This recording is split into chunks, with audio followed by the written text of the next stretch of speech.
Salam sejahtera Malaysia, denyut nadi suara rakyat bergema di channel ini. Jangan lupa tekan butang subscribe, like dan share. Malaysia kita punya, cintai Malaysiaku, kita jaga kita.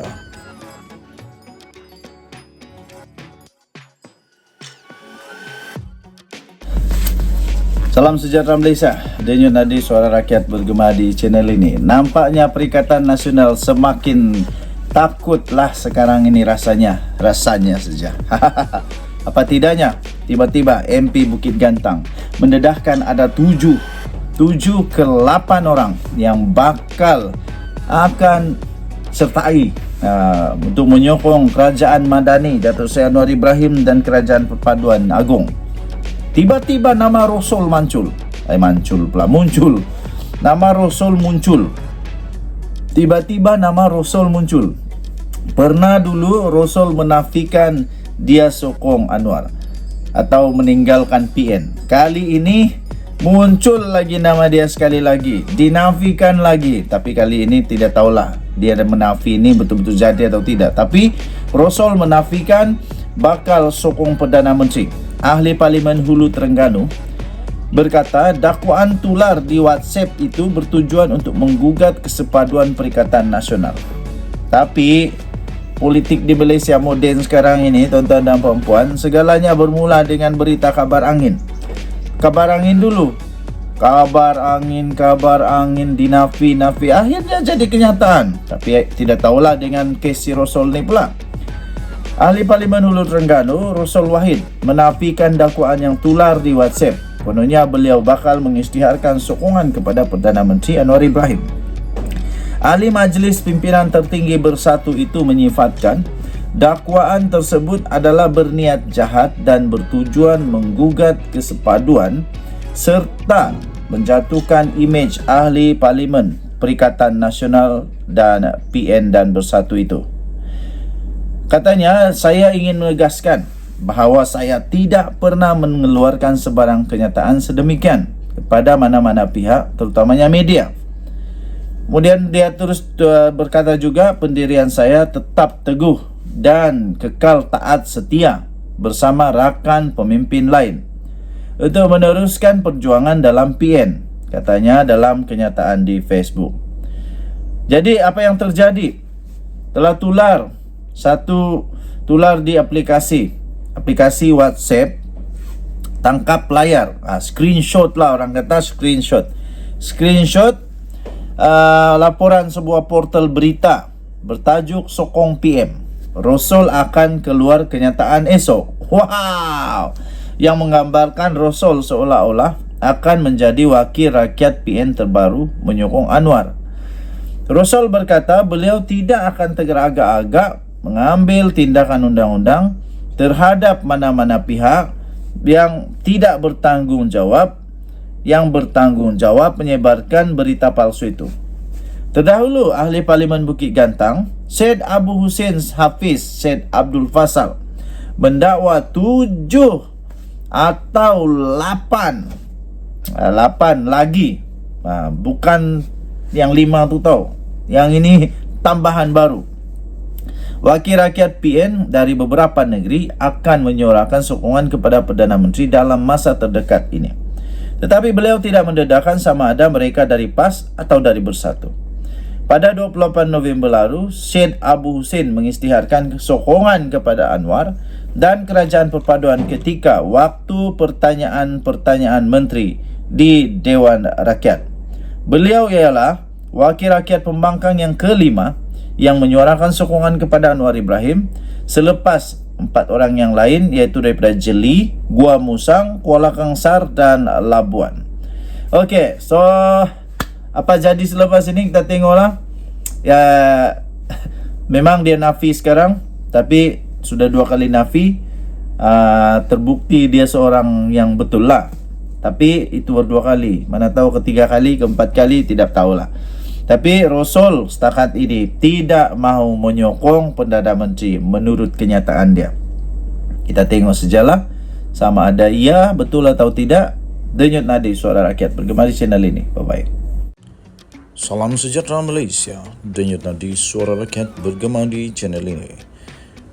Jangan lupa tekan butang subscribe, like dan share. Malaysia kita punya, cintai Malaysiaku, kita jaga kita.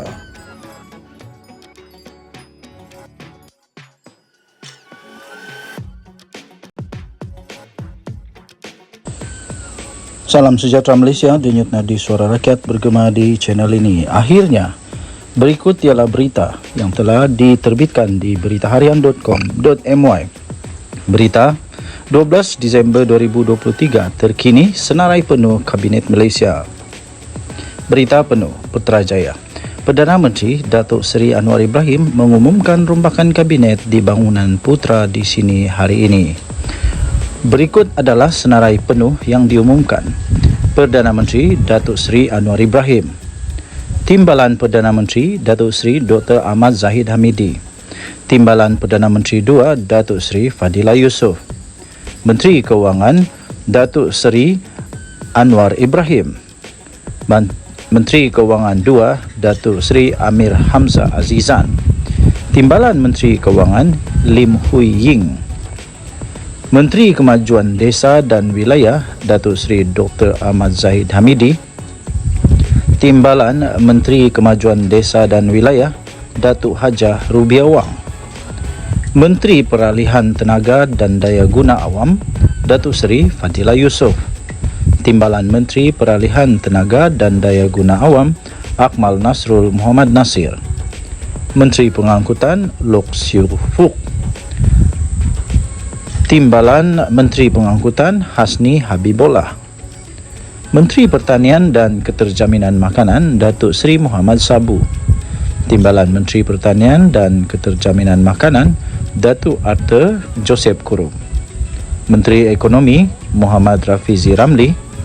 Timbalan Menteri Ekonomi Datuk Hanifah Hajar Taib. Menteri Pembangunan Kerajaan Tempatan Nga Ko Ming.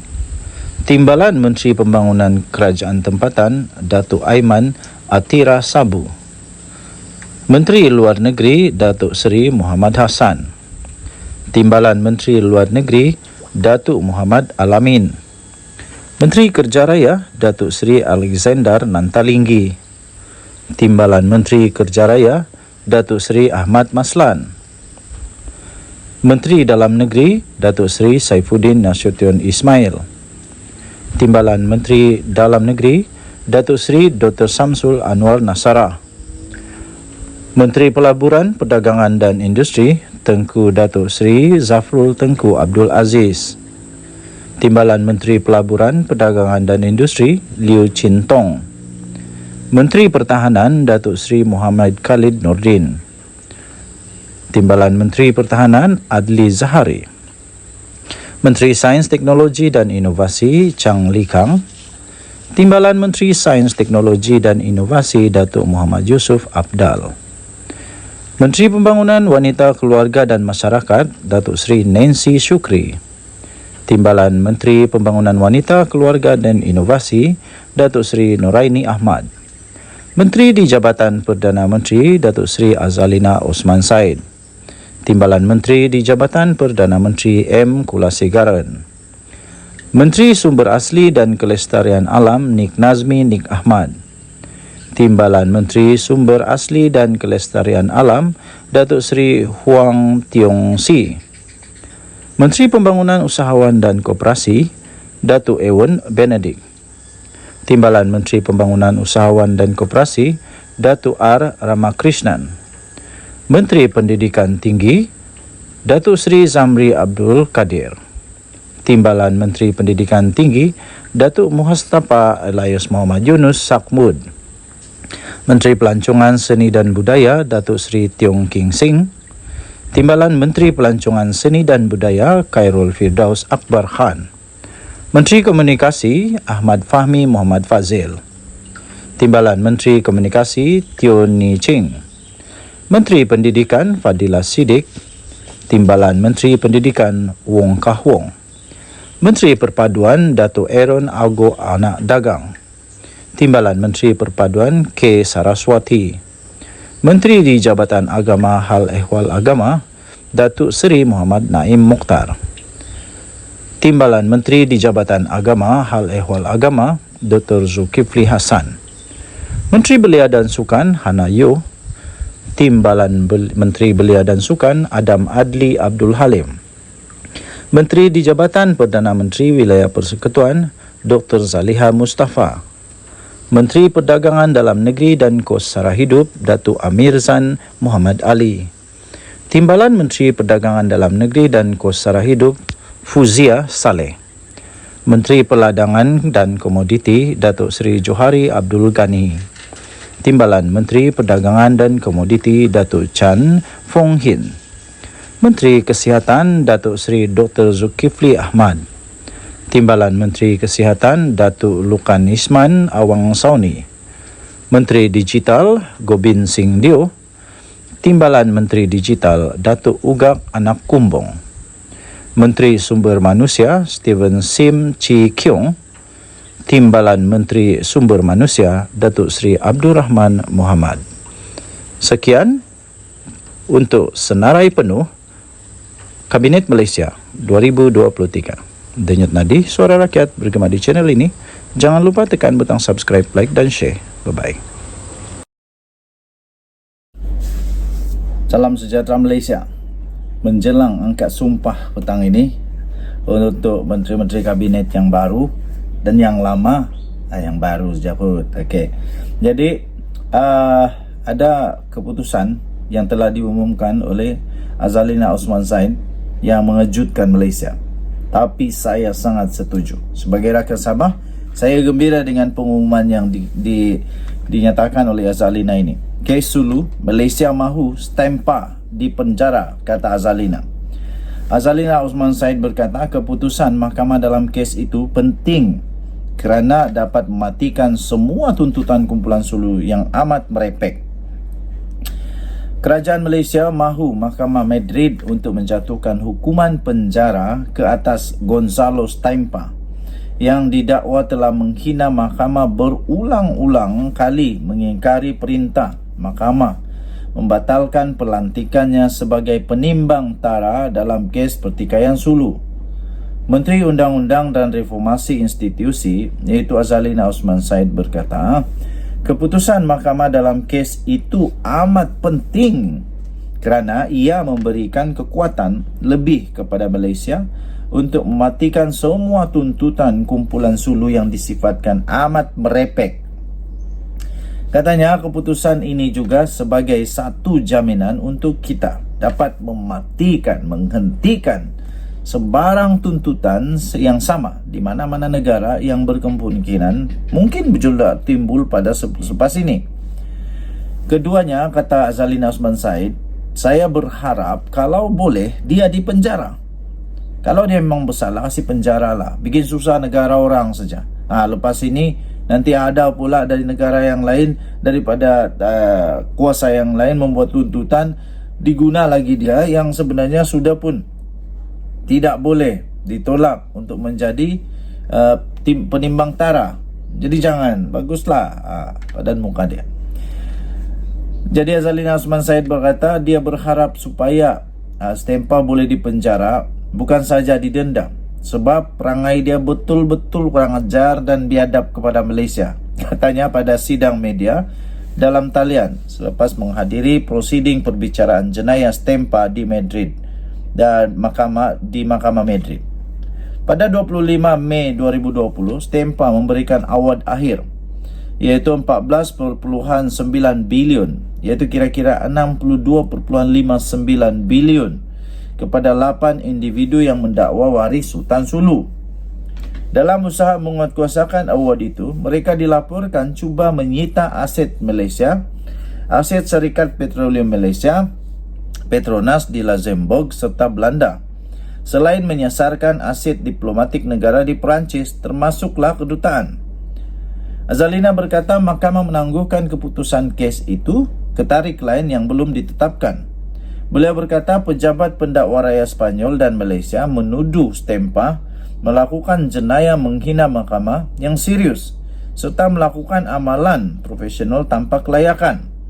Semua pertuduhan ini berdasarkan fakta Stempa secara terbuka dengan sengaja mengingkari beberapa perintah yang mengikat daripada Mahkamah Tinggi Madrid. Katanya, Mahkamah Tinggi Madrid pada 29 Jun 2021 telah mengeluarkan penghakiman selaras undang-undang kes terbabit dan memutuskan sebagai negara asing, Malaysia dipanggil secara tidak wajar dalam prosiding pelantikan penimbang tara.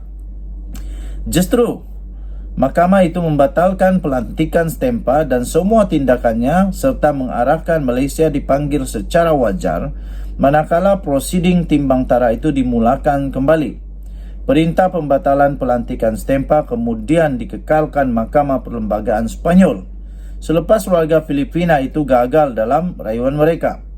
Azalina berkata susulan pembatalan pelantikan Stempa itu, Mahkamah Tinggi Madrid berulang kali memerintahkan beliau secara bertulis untuk segera menamatkan timbang tara berkenaan. Bagaimanapun, Stempa enggan mematuhi perintah mahkamah dan mengingkarinya secara terang-terangan sekaligus menjejaskan kedaulatan undang-undang. Bagi memenuhi agenda jahat dan tidak beretikanya, Stempa sengaja tidak mengendahkan perintah Mahkamah Tinggi Madrid serta memindahkan timbang tara itu dari Madrid ke Paris atas permintaan warga Filipina terbabit bagi mengelak pengawasan Mahkamah Spanyol, di mana beliau berjanji mematuhi arahan ketika mula dilantik sebagai penimbang tara. Katanya, sebelum mengumumkan award akhir terhadap Malaysia dan sebagaimana dibuktikan melalui dokumen di depan mahkamah, Stempa menerima bayaran lebih 2.5 juta US dollar daripada warga Filipina tersebut.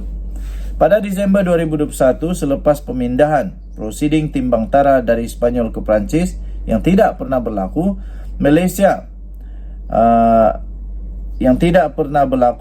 dengan keyakinan penuh tidak berbagi terhadap sistem keadilan Spanyol, memfailkan aduan terhadap Stempa bersama pendakwa raya Spanyol atas alasan beliau menghina mahkamah kerana berulang kali mengingkari perintah Mahkamah Tinggi Spanyol dan meneruskan tindakannya membeli forum di negara yang lain. Okey, panjang lagi, anda boleh lihat sendiri di Malaysia, di Free Malaysia Today.